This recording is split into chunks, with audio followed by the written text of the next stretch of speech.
Betty y Barney Hill, Betty Andreasson, Herbert Schirmer, las abducciones de Alagas, Kelly Cahill, Travis Walton, Dr. Dan Burish, Jason Andrews, Katie Davis, Howard Menger, Credo Mutua, José Alti, Amelia Earhart, Antonio Vilas Boas, Armando Valdés Garrido, Whitley Strieber, Linda Napolitano. Estos son solo algunos de los abducidos de todo el mundo a lo largo de nuestra historia. A lo largo de esta historia que comenzó principalmente con el caso de Betty y Barney Hill en la década de los años 50.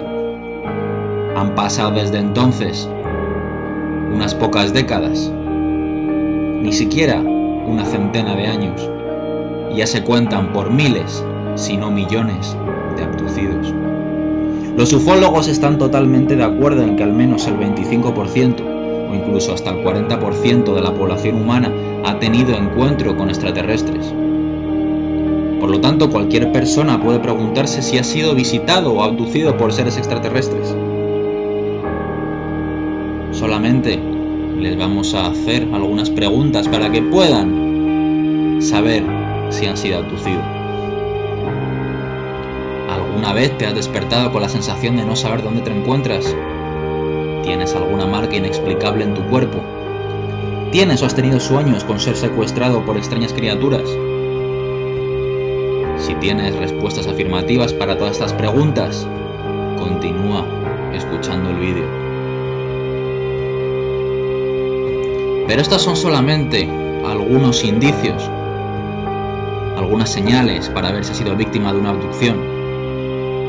Pero lo que se pone interesante ahora son con las siguientes. La primera y más conocida es el tiempo perdido. En algunos casos la víctima se encuentra de repente en algún lugar desconocido, sin recordar cómo llegó allí y sin saber qué hora era. El fenómeno del tiempo perdido puede ocurrir en cualquier momento y en cualquier lugar. Incluso regresando del trabajo, un viaje que normalmente se tarda unos 15 minutos, de repente se convierte en una hora. Incluso puede ocurrir que el trayecto que normalmente dura una hora se convierta en 15 minutos. Este es uno de los signos de una posible abducción extraterrestre. También cabe decir que algunas víctimas de abducciones han regresado sin ningún tipo de ropa o incluso abandonados en un bosque lejano. Me viene a la mente el caso de Travis Walton. Algunos informes señalan que los abducidos han llegado a desaparecer durante una semana. Tener múltiples experiencias del tiempo perdido podría ser una indicación de ser víctima de una abducción. Otra señal típica es la parálisis del sueño. La parálisis del sueño es típica en la mayoría de las personas que recuerdan su aterradora experiencia de abducción. En estos casos, el ser humano abducido es incapaz de moverse físicamente de su cama. En algunos casos, la víctima también ha llegado a experimentar la extraña sensación de hormigueo y o una sensación de frío sobre sus cuerpos. Otro signo típico es el dolor inexplicable y extraños rasguños en el cuerpo. En algunos casos, la persona abducida despierta con ciertos dolores inexplicables, lo que podría ser otro indicio de que recientemente hemos sido visitados por seres extraterrestres. En los peores casos, la víctima llega a recordar inyecciones dolorosas clavándose por todo su cuerpo. Sobre la base de los informes y las experiencias registradas, este tipo de experiencias parecen un reconocimiento médico general, como el que se realiza en cualquier hospital. Otro signo típico característico son los implantes extraterrestres. En los peores casos, los abducidos han llegado a tener un implante de origen extraterrestre, supuestamente para realizar un seguimiento. Normalmente el implante no es de metal, es algo más parecido a una semilla biológica que pasa completamente desapercibida. Los teóricos de la conspiración han llegado a sugerir que estos implantes se fusionan con el sistema nervioso central. El implante permanece durante meses o incluso años, hasta que desaparece. El repentino interés por el tema extraterrestre es otro punto a tener en cuenta. Y a posteriori de cuando la víctima ha tenido ese tipo de contacto extraterrestre, en ocasiones se siente fuertemente atraído por el tema extraterrestre sin ninguna razón. Incluso puede llegar a convertirse en una obsesión.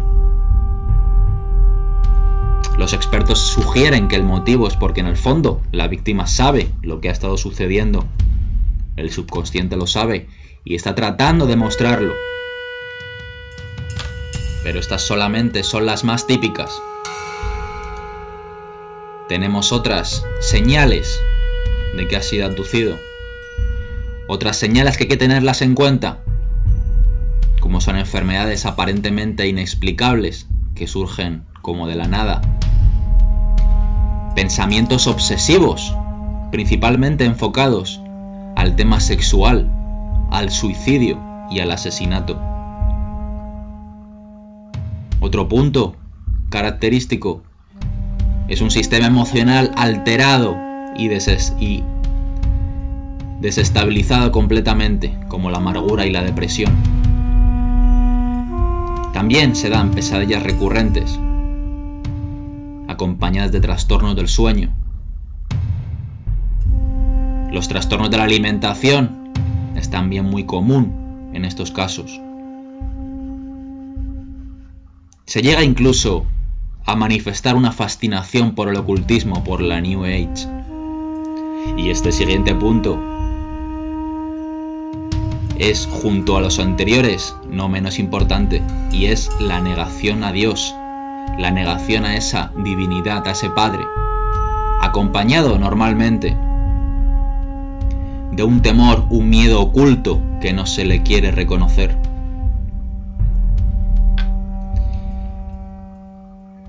Si presentáis o si conocéis a alguna persona que presenta ciertas características como las mencionadas anteriormente, se debe de tener en cuenta y ya no se debería tomar como un simple entretenimiento. Es un tema muy serio que afecta y desestabiliza al abducido, le altera su vida por completo. Y es como si hubiera dos personas, una antes de la abducción y otra después de la abducción.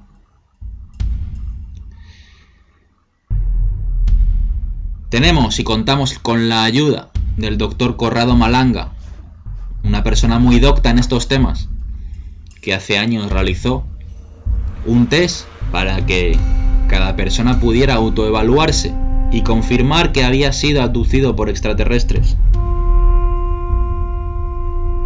Con una lista de 60 preguntas que cada uno se puede hacer a sí mismo, ayuda mucho para confirmar este posible suceso.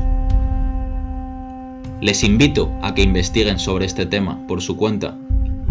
Y en este vídeo solamente vamos a hacer referencia a algunas preguntas que el doctor Malanga cita. ¿Has perdido alguna vez sangre por uno de los orificios nasales? ¿Tienes cicatrices en el cuerpo que no recuerdas cómo te las hiciste? ¿Has tenido crisis depresivas? ¿Has alguna vez soñado que alguien introdujese algo en tu cavidad nasal, en tu oído, en un ojo o en tus genitales? ¿Te has despertado alguna vez con la piel manchada de amarillo? ¿Has soñado alguna vez con tener un hijo que no era de este mundo? ¿Has soñado alguna vez que mantenías relaciones sexuales con alguna criatura? ¿Has soñado de ser intervenido quirúrgicamente? ¿Tu factor sanguíneo es RH negativo? ¿Alguien de tu familia padece polidactilia, más dedos de los normales en manos o pies? ¿Alguien de tu familia padece pterigio, crecimiento de un subpárpado? ¿Tienes sobre la tibia, ya sea a la izquierda o a la derecha, alguna cicatriz que aparenta ser una quemadura de cigarrillo? Normalmente en este caso se trata de marcas circulares, pequeñitas. Yo presento una en la tibia izquierda. También se puede presentar en la parte de detrás de la pierna, en la zona del gemelo, otra marca muy parecida. ¿Alguien de tu familia tiene o ha tenido un crecimiento o protuberancia cutánea en la zona lumbar, como una pequeña cola? ¿Has soñado alguna vez con militares? ¿Has tenido recuerdos o sueños atribuidos por ti a reencarnaciones o vidas pasadas? ¿Has tenido experiencias fuera del cuerpo, viajes astrales? ¿Eres diestro o zurdo? ¿Has visto o soñado alguna vez con un ovni? ¿Has hecho uso alguna vez de sustancias estupefacientes o psicofármacos? Cuando cruzas las manos, ¿el pulgar de cuál mano prevalece sobre el otro, el derecho o el izquierdo? ¿Has tenido alguna vez la sensación de que tu cuerpo fuera invadido por alguna intensa vibración? Aquí tenemos ciertas preguntas que nos pueden dar muchas luces, y les pueden dar muchas luces, para hallar la verdad, para hallar realmente si nos encontramos ante una abducción real. Pero yo no quiero dejar este vídeo aquí. Mi intención no es hacer un refrito únicamente con informaciones de diferentes fuentes, es ir un paso más allá y usar dos de las fuentes, dos de los recursos más importantes que tenemos para sanar y para curarnos. Porque este asunto no vale de nada con dejar preguntas abiertas al aire, al azar, como hacen muchos teóricos de la conspiración, muchos conspiranoicos. Lo usan el tema como un mero entretenimiento. Lo usan el tema sin darse cuenta de que inconscientemente pueden infundir miedo en las personas que visionan sus vídeos de manera inconsciente muchas veces.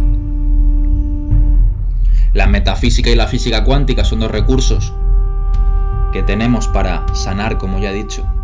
Es importante repetirlo porque son buenos métodos. Se dice, y ya se ha demostrado en la física cuántica, que el mundo que vemos es simplemente un efecto, como ya he comentado en muchos otros vídeos de mi canal. El mundo que vemos no es real. El mundo que vemos es una consecuencia de nuestros pensamientos, es una consecuencia de nuestras creencias. Y no hay nada que pueda quedar excluido de esta ley universal, de esta ley cósmica. Porque en el momento en que haya algo, aunque sea una cosa mínima, por más mínima que sea, que quede excluida de esta ley sería inválida. Por lo tanto, este tema de las abducciones se corresponde con esa ley. Este tema de las abducciones es un efecto de una causa que es mental. Debemos, por lo tanto, hallar la respuesta en nuestras mentes. Debemos ahondar en nuestras creencias más profundas para encontrar la causa y realmente poder ver cuál es la razón fundamental por la que hay este tipo de abducidos, este tipo de implantados que presentan unas vidas de lo más tristes. Presentan unos signos emocionales muy alterados. Y es curioso, porque aquí podemos usar toda la casuística que se nos presenta en el tema ovni para enlazarlo con la metafísica y la física cuántica, la ufología o la omnilogía, como diría Salvador Freixedo. Presenta que una mayor parte de los abductores son seres regresivos, evidentemente. Una abducción va en contra de la voluntad consciente, pero quizá no vaya en contra del inconsciente. Una abducción en la que se realizan supuestos experimentos genéticos con el fin de hibridar a la raza humana y a una raza extraterrestre es realizado por seres que no son precisamente muy benevolentes. Se les conoce fundamentalmente como reptilianos o como grises. Esos reptilianos son esos seres que todos hemos visto alguna vez en fotos o hemos oído hablar y se presentan fundamentalmente con un aspecto antropomorfo, apariencia de reptil, con cola o sin cola, muy fornidos, muy fuertes, altos y con los ojos ofídicos, como los gatos. Seres con unas características físicas muy imponentes, con una mirada que infunde terror en todo aquel que ha contactado o ha sido abducido por este tipo de entidad. Los grises físicamente son prácticamente lo contrario, seres cabezones, muy bajitos, en torno al 1,20 m aproximadamente. Ojos muy grandes, negros, y un cuerpo muy enjuto, brazos muy largos. Muy débiles. De hecho, estoy recordando ahora casos de intentos o tentativas de abducciones por grises en los que el ser humano, ante ese terror, lo venció y decidió darle un manotazo al gris, y el gris, aunque parezca cómico, salió volando por los aires. Son seres muy livianos. Entonces, entendiendo el tipo de personalidad o las características de estos dos seres principales, porque son de los que más casuística hay, reptilianos y grises, podemos hacer un mapa mental de la mentalidad de estos seres. Son seres que, como su nombre indica, reptiliano, podemos hilarlo y podemos unirlo con nuestro cerebro reptiliano. Claro que sí, evidentemente.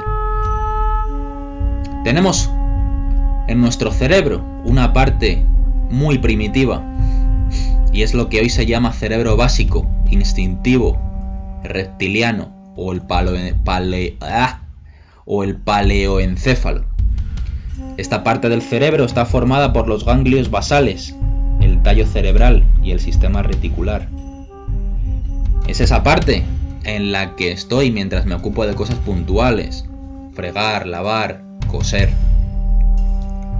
Alejado en el tronco cerebral es la parte más antigua del cerebro y se desarrolló hace unos 500 millones de años. Se encuentra presente primordialmente en los reptiles. Los reptiles son las especies animales con el menor desarrollo del cerebro. El suyo está diseñado para manejar la supervivencia desde un sistema binario, huir o pelear, con muy poco o ningún proceso sentimental. Tiene un papel muy importante en el control de la vida instintiva. Se encarga de autorregular el organismo. En consecuencia, este cerebro no está en capacidad de pensar ni de sentir. Su función es la de actuar cuando el estado del organismo así lo demanda. El complejo reptiliano en los seres humanos incluye conductas que se asemejan a los rituales animales, como el anidarse o aparearse. La conducta animal e instintiva está en gran medida controlada por esta área del cerebro. Se trata de un tipo de conducta instintiva, programada y poderosa, y por lo tanto es muy resistente al cambio. Es el impulso por la supervivencia: comer, beber, temperatura corporal, sexo, territorialidad, necesidad de cobijo, de protección. Es un cerebro funcional, territorial, responsable de conservar la vida y el que es capaz de cometer las mayores atrocidades. En el cerebro reptiliano se procesan las experiencias primarias, no verbales, de aceptación o rechazo. Aquí se organizan y procesan las funciones que tienen que ver con el hacer y el actuar, lo cual incluye las rutinas, los hábitos, la territorialidad, el espacio vital, condicionamiento, adicciones, rituales, ritmos, imitaciones, inhibiciones y seguridad. Es el responsable de la conducta automática o programada, tales como las que se refieren a la preservación de la especie y los cambios fisiológicos necesarios para la sobrevivencia. En síntesis, este cerebro se caracteriza por la acción. El sistema básico o reptiliano controla la respiración, el ritmo cardíaco, la presión sanguínea e incluso colabora en la continua expansión-contracción de nuestros músculos. Este primer cerebro es sobre todo como un guardián de la vida, pues en él están los mayores sentidos de supervivencia, y lucha y además por su interrelación con los poros de la piel, los cuales son como una especie de interfase que poseemos con el mundo externo. Este primer cerebro es nuestro agente avisador de peligros para el cuerpo en general. Permite con rapidez la adaptación por medio de respuestas elementales poco complicadas emocional o intelectualmente. Esta conducta no está primariamente basada en consideraciones basadas en las experiencias previas ni en los efectos a medio o largo plazo. Las conductas de las personas calificadas como de psicópatas carecen de sentimientos de culpa y de paranoicos se ajustan a este patrón de conducta. En la psicopatía se juega el papel de depredador y en la paranoia el de la presa. Es en este primer cerebro donde las adicciones son muy poderosas, tanto a algo como a alguien o a una forma de actuar. Por decirlo de alguna forma rápida, en este primer cerebro es una herencia de los periodos cavernarios, donde la supervivencia era lo esencial. El paloencéfalo o cerebro reptil sustenta una parte de la mente inconsciente o subconsciente, donde se graba, se aloja y se desarrolla el trauma psicológico, aquello que determina la mayoría de los miedos y fobias que conforman la mente reactiva, el cual en ocasiones lleva al ser humano a comportarse como un animal salvaje. Este primer cerebro es el que permite el movimiento de actuar y hacer. Su carácter más específico, desde el punto de vista temporal, es su adecuación al presente. Es el almacén de las limitaciones conformadas como miedo. Y desde la psicopatología, este es el cerebro que da origen a la tríada del instinto. Este es el paloencéfalo. Luego tenemos otros dos cerebros, que sería el límbico, el de los mamíferos primitivos, y por último el neocórtex, el de los mamíferos evolucionados o superiores. En este caso hemos hecho una clara descripción de este primer cerebro, el reptiliano, también llamado paloencéfalo, y repetiré la última frase que he dicho antes. La repetiré porque es muy importante para comprender a estas entidades en relación a nuestros pensamientos y nuestras creencias. Y dice así: es el almacén de las limitaciones conformadas como miedo. Lo repetiré de nuevo: es el almacén de las limitaciones conformadas como miedo. Con este mapa ya podemos tener una idea muy clara de lo que estas entidades son. Evidentemente, se basan en necesidades muy básicas: supervivencia, rutinas, hábitos, territorialidad, sexo, protección, comer, beber. Es decir, supervivencia, como hacíamos nosotros los seres humanos hace cientos de miles de años, viviendo únicamente para sobrevivir, sin tener ninguna mayor ambición que el de la propia sobrevivencia. El miedo a la muerte estaba muy presente, quizá más que ahora. Como ya hemos comentado, estas entidades corresponden a los miedos más primarios, que curiosamente y causalmente, no casualmente, sino causalmente, están relacionadas con nuestro cerebro más primitivo, con el cerebro reptiliano. Por lo tanto, ¿qué puede significar esto? Y lo dejo como una posibilidad en la que se pueda ir desarrollando más adelante. Nuestro cerebro más básico corresponde a ese cerebro reptiliano. Cuando se manifiestan y se pone en materia todos estos miedos, todos estos traumas, todas estas adicciones, caracterizadas fundamentalmente por lo más básico, por la supervivencia.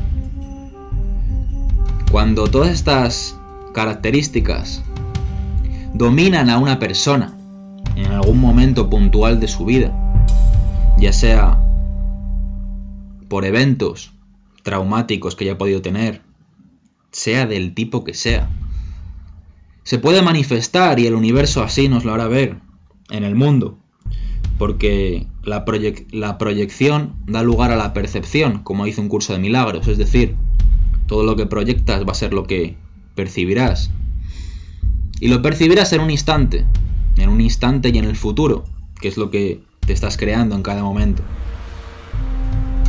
Así que, teniendo esto en cuenta y muy en consideración, podemos ya llegar a una conclusión. Que las abducciones pueda ser seguramente, una consecuencia de una causa mental, de una causa basada en el miedo de la persona, de un miedo que pueda ser manifestado en cualquiera de sus condiciones, ya sea tristeza, pena, angustia. Al fin y al cabo es miedo. Al fin y al cabo se llama miedo. Por lo tanto, una vez que ya no le vamos a dar valor al mundo, ya no le vamos a dar valor a estas entidades y vamos a dejar de culparles, vamos a tomar responsabilidad por nuestros actos, vamos a tomar responsabilidad por nuestros pensamientos y por nuestras emociones, porque sabemos que han sido ellas mismas las que han creado este tipo de abducciones y este tipo de entidades reptilianas, grises, o sea cual sea, por ende son regresivas. Una vez que la persona decide y sabe que el causante de todo esto es el mismo, podemos dar unas luces, se pueden abrir unos claros rayos de luz que inundan nuestra conciencia y que nos pueden dar algún atisbo de verdad y muy probablemente algún atisbo de curación que se pueda dar muy pronto. En cuanto recordemos y reconozcamos de verdad que ese miedo infundado en nuestras mentes no tiene ningún propósito, no sirve para nada, la curación llegará. Estas entidades desaparecerán de nuestras vidas y las abducciones cesarán por y para siempre. Este sería el resumen para a partir de aquí poder empezar con cada persona a realizar una terapia en función de su historia, en función de lo que ha vivido. Y en primer lugar, comenzar a preguntar a ese supuesto abducido cuál fue el momento de partida, cuál fue el momento en el que piensa o cree que puede haber comenzado a sufrir este tipo de eventos tan traumáticos. Ese primer momento habrá que relacionarlo con un choque emocional basado en el miedo y que fue el causante de que más adelante se le produjeran todo ese tipo de sucesos. Incluso que se le llegaran a implantar algunos chips en su cuerpo. Los chips, desde un punto de vista de descodificación biológica, podemos analizarlo como un método de control, un método de evaluación, de seguimiento, por unas entidades que aparentemente son externas a ti, pero que eso no es más que una representación de una falta de responsabilidad por lo que nosotros pensamos que podemos llegar a ser, una falta de responsabilidad por nuestros pensamientos y un miedo basado fundamentalmente en que no creemos que nosotros mismos, por nosotros mismos, seamos capaces de tomar las riendas de nuestra vida. Y por eso delegamos y proyectamos en el universo ese tipo de eventos.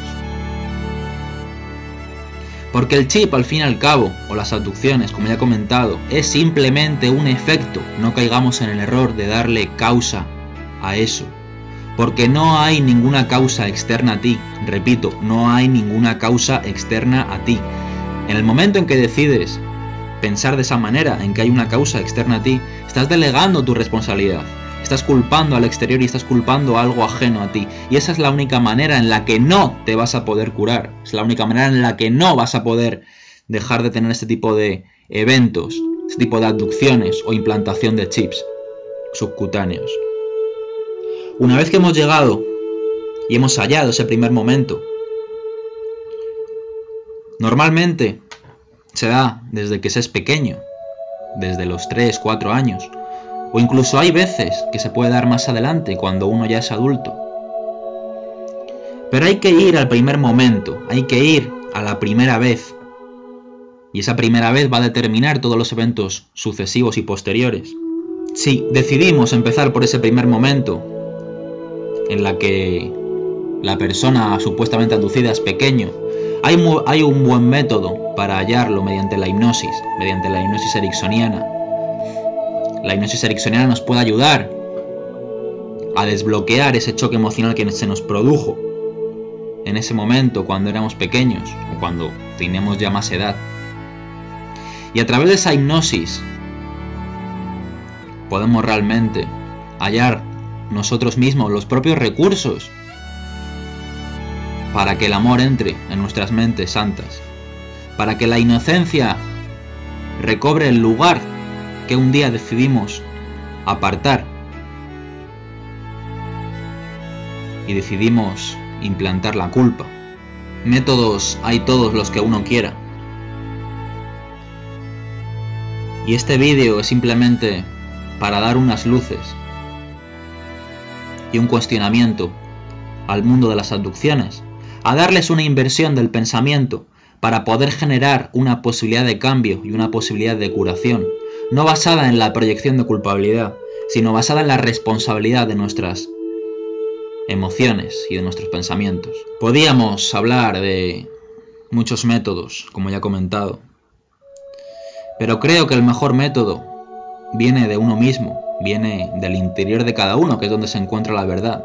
Así que yo les animo a que se cuestionen toda la información que ven por las redes, que ven por los medios, que no acepten ni siquiera esto que les estoy diciendo, sino que simplemente les pido que escuchen de una manera sin prejuicios, de una manera inocente, con una mentalidad abierta, porque esa es la única manera que tenemos para avanzar como personas y para ver un mundo perdonado, para ver un mundo libre de culpa.